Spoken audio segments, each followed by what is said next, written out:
Hello and welcome to this spring edition of Game On the Record, brought to you by Homer 9 & Sons alongside Rob Longo. I'm Andrew Chiappazzi. Mike Byers is off this week. We're here at Avonworth, where Quaker Valley just wrapped up a section game against the Antelopes. Quaker Valley on a 3-1 start to the season, a pretty good start, and of course we'll talk to John Medich later on in the show. Yeah, Rob, Quaker Valley off to a pretty good start despite some changes from last year. This was a Quaker Valley team that lost to Neshannock in the WPIAL finals and then again in the PIAA semifinals.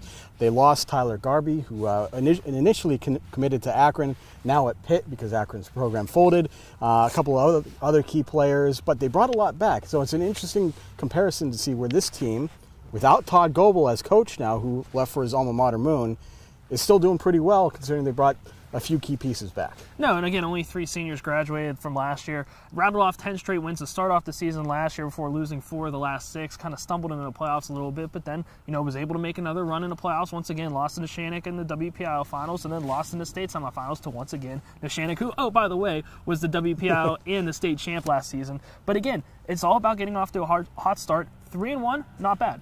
Yeah, especially when most of those games have come in section play. And, they do have some good key pieces. We'll talk to John Medich, who's basically their #1 pitcher now after serving as the #2 last year. He also catches on the days and innings that he doesn't pitch. Peyton Rusinello, who played third base a lot last year and caught last year, is their #2 pitcher and catches a lot and plays shortstop. And Jack Hendricks, who's been outstanding this year, has emerged as their kind of #3 pitcher, taking over at shortstop. And they also have Nick Saladino and Colin Jakovich, who have also been some of their top hitters from last year. So you have all those pieces and a couple new pieces coming into play, and it's clear why a lot of people were thinking, well, Quaker Valley is not going to drop off a whole lot despite some of their changes. No, and it's a decent section. You have Avonworth, who's been a little bit of a thorn in the side of Quaker Valley. You have New Brighton, who those two teams split last year, kind of maybe a little bit of a rivalry going on. But as long as Quaker Valley can get into playoffs, avoid injuries, use that 3-man rotation to advantage to keep everybody fresh, I don't see why the Quakers can't make another deep run in the playoffs this season. Well, joining us now to talk about the Quakers' start to the season and his senior year is senior pitcher and catcher John Medich. John, welcome to the show. This is kind of an interesting role for you. You're one of the few players that I think we cover anyway, who pitches, and then on the days that he doesn't pitch or the innings that he doesn't pitch, catches. What's that role like? Can you learn from those two different positions and how to be better at one or the other? My approach every day is to do whatever I can, either be catching or pitching. My focus is on doing whatever I need to do to help the team win. I definitely learn from it, be it from catching or pitching, but I just try to keep everything I can every day.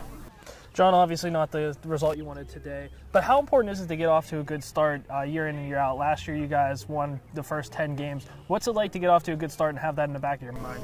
I mean, we take every day one at a time. We go out there, we play as hard as we can. Today it didn't work out the way we wanted it to, but we're going to come out tomorrow and next day, and we're going out there every day trying to win. You guys have a lot of guys back from last year's teams, including some key guys in important roles, a couple of your top hitters. To have that kind of senior leadership along with yourself, how important has that been in getting some of the younger guys maybe involved early on here? We've got a great team. We are truly a team concept, and everyone knows what they need to do to win, and we just go out there and try to take care of that. In terms of some of the guys that maybe didn't have as big of a role or are really stepping up, you take a look at a guy like Jack Hendricks, who had a decent start, has hit a couple of hits for you guys, Colin Jakovich. What's it been like to have some of those other guys step up and really have big games or big roles? It's early in the season, but to maybe see them grow a little bit. It's great. I mean, Colin had a great day at the plate today. Again, we're going to be a team, and we have confidence in our lineup 1 through 9 to take care of business.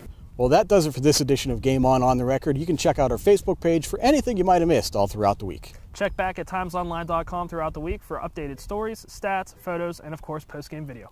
And of course, you can always follow us on Twitter with the account Time Scores for all the latest news and updates from those of us here at timesonline.com. For Rob Longo, I'm Andrew Chiappazzi. That does it for now. We'll see you soon.